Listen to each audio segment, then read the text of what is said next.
बिस्मिल्लाहिर्रहमानिर्रहीम। अस्सलाम वालेकुम। आज हम गैस टरबाइन के स्टार्टअप के बारे में बात करते हैं।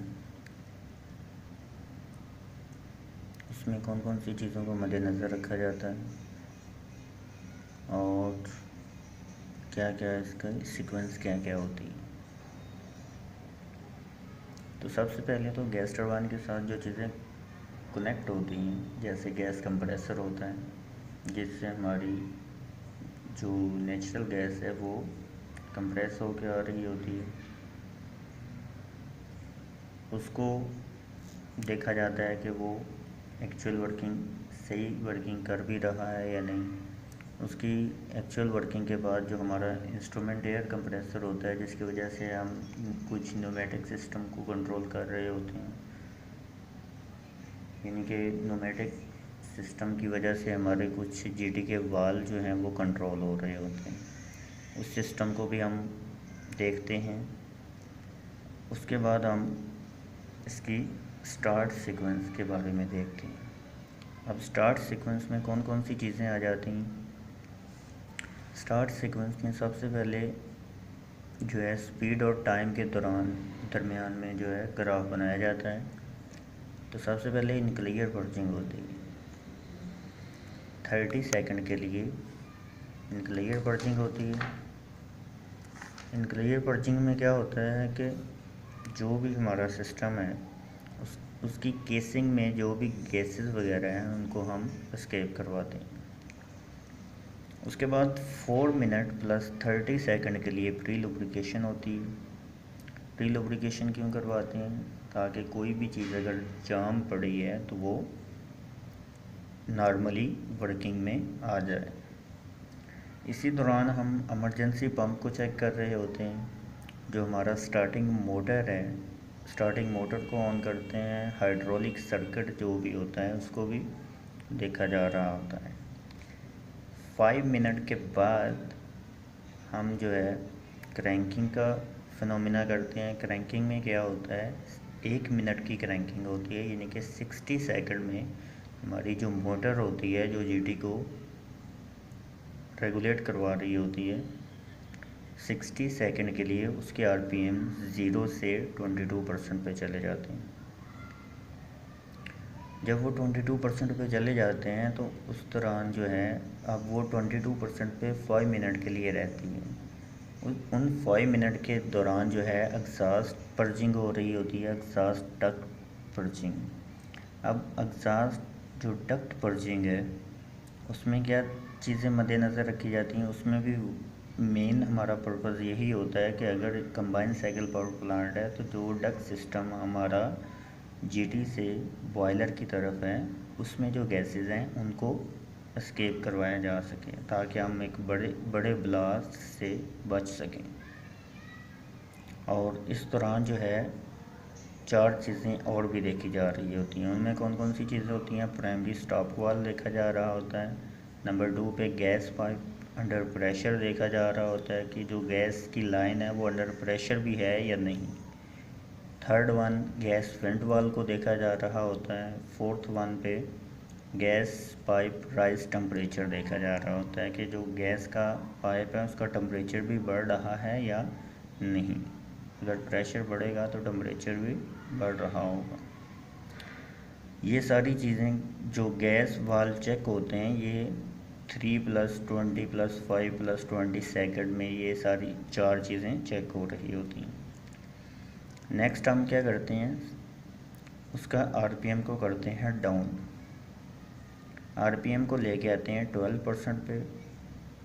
90 सेकंड में ये फिनोमिना हो रहा होता है। और इस दौरान जो है जब हम उसके आरपीएम करते हैं डाउन तो हमारा जो स्पार्क प्लग टाइमर है वो स्टार्ट हो जाता है। जब वो 12% पे आती है तो 90 सेकंड के लिए इग्निशन होती है। इग्निशन हम लो आरपीएम पे क्यों करवाते हैं, उसकी मेन वजह यही होती है कि अगर हम ज़्यादा वेलोसिटी के साथ एयर को या एयर फ्यूल रेशो को भेजें तो हमारी प्रॉपर जो है वो कंबस्चन नहीं हो पाएगी। सो इस चीज़ से बचने के लिए कि इम्प्रॉपर कंबस्चन ना हो, हम प्रॉपर कंबस्चन की तरफ चलते हैं तो आरपीएम को डाउन करना पड़ता है। उसके बाद क्या होता है, उसके बाद 90 सेकंड के लिए एक्सेलरेशन मज़ीद बढ़ता है। फिर हमारी ये डुअल शाफ्ट सिस्टम की स्टार्ट सीक्वेंस है। डुअल शाफ्ट सिस्टम में क्या होगा, 2 टरबाइनें लगी होंगी, एक गैस प्रोड्यूसिंग टरबाइन होगी और सेकंड वन जो है वो लोड टरबाइन होगी। जो गैस प्रोड्यूसिंग टरबाइन होगी, पहले जो भी फ्लू गैसेस या हॉट गैसेस कंबस्टन चैम्बर से गुज़र के पहली टरबाइन के साथ टकराएंगी, नेक्स्ट जो है वो सेकंड टरबाइन के साथ, उससे गुज़रने के बाद जो है सेकंड टरबाइन से टकराएंगी। लेकिन डुअल शाफ्ट सिस्टम में ये है कि जो पहली टरबाइन है, पीछे कंबस्टन चैम्बर है, उससे पीछे अगर देखें तो हमारा सेंट्रीफ्यूगल एक्सियल फ्लो कंप्रेसर है। ये सारी चीज़ें एक शाफ्ट पे लगी होती हैं, और जो सेकंड शाफ्ट होती है उस पर जो है गियर बॉक्स और बाकी जो जनरेटर, ये सारी चीज़ें, यानी कि उसको हम लोड टरबाइन भी बोलते हैं, जिससे हम जनरेशन ले रहे होते हैं। तो ये सारी चीज़ें जो हैं ये जब हॉट गैसेस उसके साथ टकराती हैं पहली टरबाइन के साथ, एनजीपी बोलते हैं, नॉमिनल गैस प्रोड्यूसिंग टरबाइन बोलते हैं। तो जब गैसेस उसके साथ टकराती हैं, जब वो 45% पे जाती है एनजीपी, तो हमारी लोड टरबाइन की भी स्टार्ट सीक्वेंस जो है वो शुरू हो जाती है। यानी कि लोड टरबाइन जो है उसके आरपीएम 0 से स्टार्ट तब लेंगे जब हमारी एनजीपी जो है वो 45% पे चली जाती हैं। तो ओवरऑल जो ग्राफ हमारा 66% पे होगा, तो इस दौरान क्या होगा, जो प्री लुब्रिकेशन है स्विच जो है वो ऑफ हो जाएगा, जो हमारा स्टार्ट सिस्टम है वो डीएक्टिवेट हो जाएगा। स्टार्ट सिस्टम, जो हमारा स्टार्ट सिस्टम डीएक्टिवेट है, उसका क्या मतलब है कि जो मोटर हम चला रहे हैं वो डिस्क्लच हो जाएगी। इसकी एनिमेशन हम लास्ट पे देखेंगे। सो आगे बढ़ते हैं। तो एक्सेलरेशन जो है मज़ीद 90 सेकंड के लिए बढ़ता है। जब हमारी एनजीपी जो है वो 45 पे जाती है, तो हमारी नेक्स्ट जो है वो टरबाइन मूव करना स्टार्ट कर देती है। उसके बाद मज़ीद एक्सेलरेशन 30 सेकंड के लिए बढ़ता है, तो हमारा जो स्टार्टिंग मोटर है उसका भी स्विच ऑफ हो जाता है। अब 2 टरबाइनें हैं, दोनों ने चलना स्टार्ट कर दिया, हमारी एनजीपी है और दूसरा लोड टरबाइन है। अब हमारी एनजीपी अगर 80% आरपीएम पे चल रही है, तो एनपीटी जो है वो 95% आरपीएम पे चल रही होगी। अब जो हमारी लोड टरबाइन है, जब उस पे लोड आता है तो उसके आरपीएम होंगे डाउन।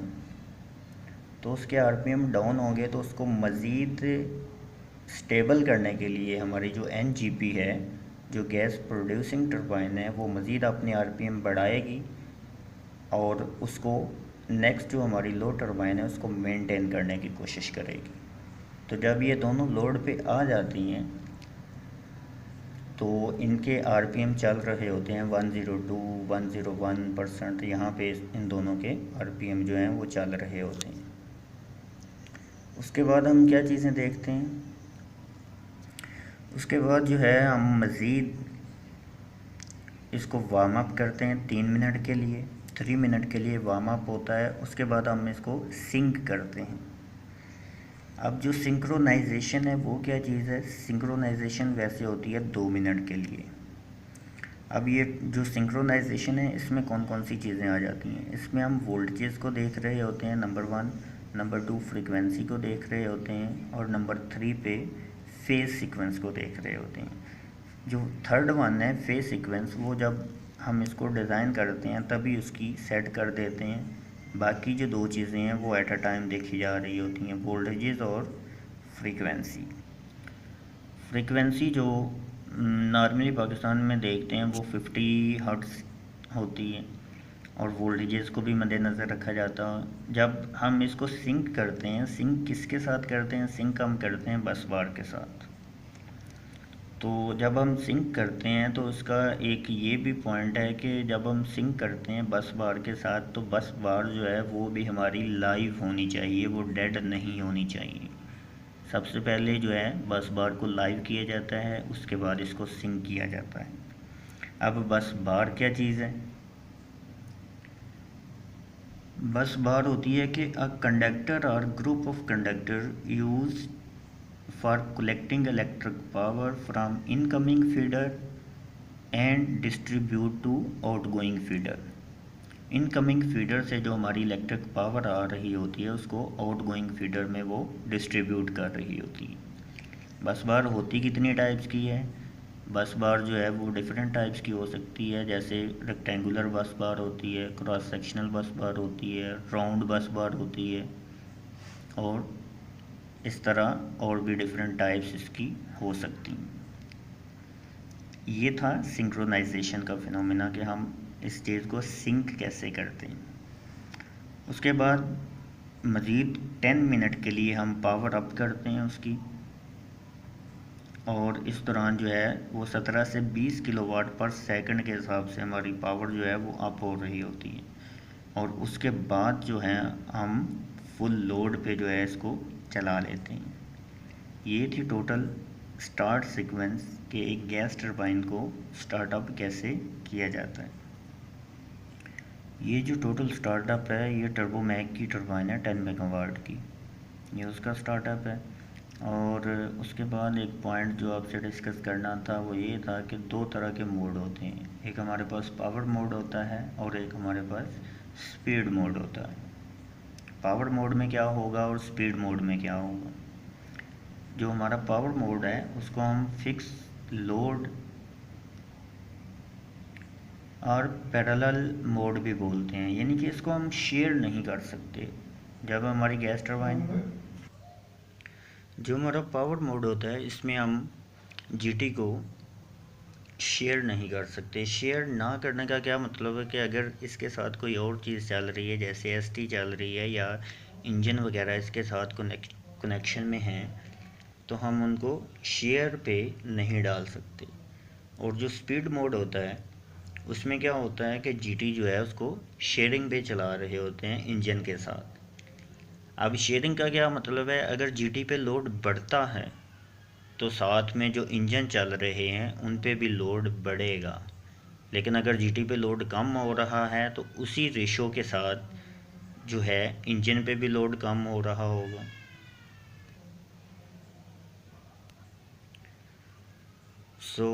यही हमारा आज का टॉपिक था कि जीटी का हम स्टार्टअप देखेंगे। उसके बाद हम ब्रिटन साइकिल के बारे में बात करेंगे। उसके अलावा इसकी जो टोटल वर्किंग है, कंपोनेंट जो है वो किस तरह वर्किंग कर रहे हैं गैस टरबाइन के, डुअल शाफ्ट सिस्टम के या सिंगल शाफ्ट सिस्टम के, तो ये सारी चीज़ें हम आहिस्ता आहिस्ता डिस्कस करते रहेंगे। Total combine cycle power plant को हम जो है वो डिस्कस करेंगे। लास्ट पे आपको जो है सेल्फ़ शिफ्टिंग क्लच की एनिमेशन भी दिखा देते हैं कि जो सेल्फ़ शिफ्टिंग क्लच है वो किस तरह वर्किंग कर रहा होता है। Let's start.